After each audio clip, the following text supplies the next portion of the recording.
Hi, I'm Dr. Elliot Hedman. I received my PhD from the MIT Media Lab, and then afterwards I worked at companies like IDEO and Google X, specifically doing design research. I now run my own company, where for the last 4 years I've been helping kids at the Boys and Girls Club and looking specifically at the emotional experiences they have. What will it take to make digital technology and digital learning tools motivating and exciting for kids? And I'm deeply passionate about rethinking what it means to create a good emotional experience.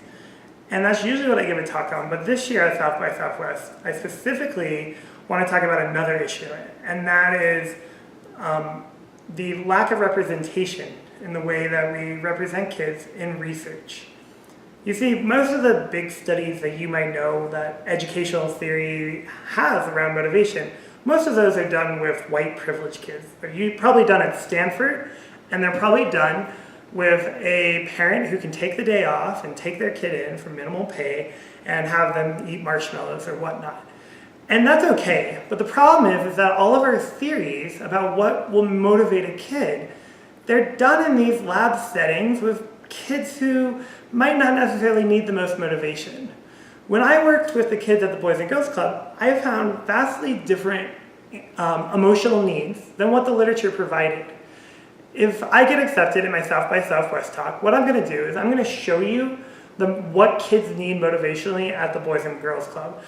Things like, they don't need intrinsic motivation, they actually need extrinsic motivation. They need someone there that expects something from them. They don't need grit, they need the ability to prove themselves smart. Little things like that. I'm going to go into a lot more detail about that.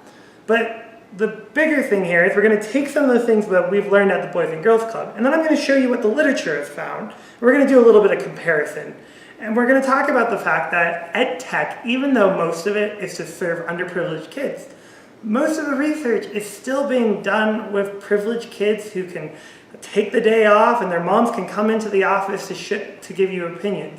And I want to change that. I want to make universal design universal. I want us to look at how do we better understand the kids we're trying to serve. And I think this is a good conversation to have to begin with. So I hope you come to my South by Southwest talk. I hope you vote for it too. And thank you very much.